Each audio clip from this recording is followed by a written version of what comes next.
بسم اللہ الرحمن الرحیم۔ محترم ناظرین، السلام علیکم۔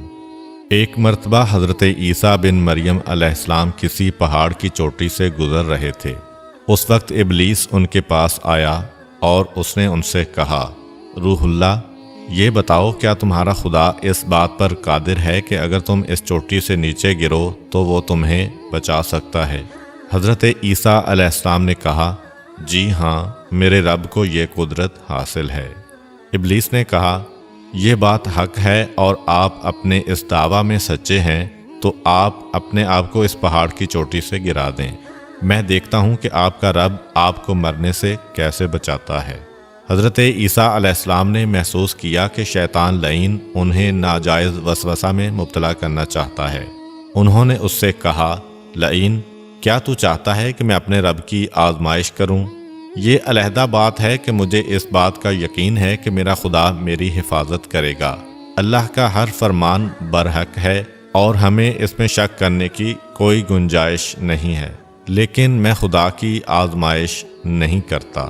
کچھ دنوں بعد ابلیس ان کے پاس آیا اور ان سے کہا، عیسیٰ علیہ السلام، تم تو اللہ ہو کیونکہ تم مردے زندہ کرتے ہو اور غیب جانتے ہو اور لوگوں کو غیب کی خبریں دیتے ہو۔ حضرت عیسیٰ علیہ السلام نے اس کی بات کاٹتے ہوئے کہا، لعین، تو جھوٹ بکتا ہے، میں خدا کا مستجاب الدعوات بندہ ہوں۔ اللہ میری دعائیں قبول کرتا ہے اور اسی کے حکم سے مردے زندہ ہوتے ہیں، اور جہاں تک غیب کی باتوں کا تعلق ہے تو خدا مجھے غیب کی اطلاع دیتا ہے، میں لوگوں کو اس کی خبر دیتا ہوں۔ جب ابلیس نے دیکھا کہ عیسیٰ علیہ السلام اس کے جال میں پھنسنے پر آمادہ نہیں ہیں تو اس نے چیخ ماری اور ان کے سامنے سے بھاگ کھڑا ہوا۔ ابو نصر نشاپور کا ایک سلطان ہو گزرا ہے۔ ایک مرتبہ وہ لاؤ لشکر سمیت اپنے دارالحکومت میں داخل ہو رہا تھا کہ ایک مکان سے قاری کی آواز نے اسے چونکا دیا۔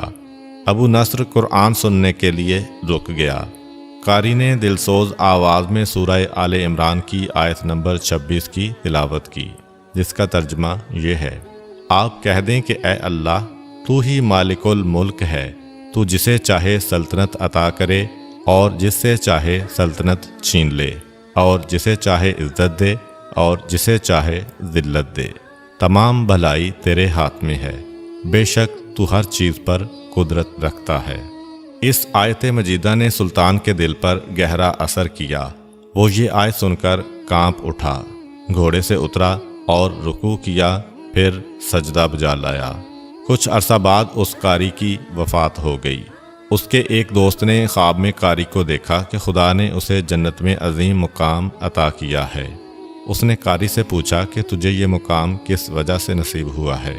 قاری نے جواب دیا، میں تو ایک بدکار اور گناہگار انسان تھا، میرے نامہ اعمال میں کوئی خاص نیکیاں نہیں تھیں، مگر اس کے باوجود خدا نے مجھ پر خصوصی کرم کیا اور مجھے یہ مقام عطا کیا، اور خدا نے مجھ سے فرمایا، تو نے دنیا میں ایک سلطان کو ہماری عظمت یاد دلائی تھی، اس کی وجہ سے ہم آج تجھ پر رحم کر رہے ہیں اور تجھے بلند مقام عطا کرتے ہیں۔ جی ہاں، اللہ تعالیٰ کا فرمان ہے، فاذکرونی اذکرکم، تم مجھے یاد کرو، میں تمہیں یاد کروں گا۔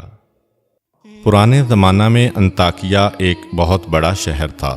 یہ شہر ایشیائے کوچک میں واقع تھا۔ اس شہر کی لمبائی 12 میل تھی اور اس میں انسانوں کی ایک بھاری تعداد قیام پذیر تھی۔ انطاکیہ شہر کے لوگ گمراہ اور ظالم تھے۔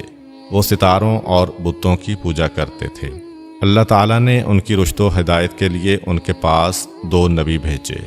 اہل شہر نے ان کی تکذیب کی تو ان کی تقویت کے لیے تیسرے رسول کو وہاں بھیجا گیا۔ چنانچہ تینوں انبیاء نے لوگوں کو خدا کے راستہ کی دعوت دی اور شہر کے گوشہ گوشہ میں انہوں نے تبلیغ دین کی، لوگوں کو توحید کی دعوت دی، معاد اور یوم قیامت سے آگاہ کیا اور انہیں عذاب خداوندی سے خبردار کیا۔ اہل شہر بڑے بدبخت تھے۔ 3 انبیاء کی مشترکہ تبلیغی کوششوں کا ان پر کوئی خاص اثر نہ ہوا اور پورے شہر میں صرف 40 افراد نے ہی دعوت حق کو قبول کیا۔ شہر کے دوسرے لوگوں نے تینوں انبیاء اور ان کے پیروکاروں کو پکڑ کر انہیں سخت اذیتیں دیں اور ظلم کی انتہا یہ کی گئی کہ ان مظلوموں کی گردن میں سوراخ کر کے اس میں رسیاں ڈالی گئیں، اور شہر کے ظالم لوگ رقص بسمل سے لطف اندوز ہوئے۔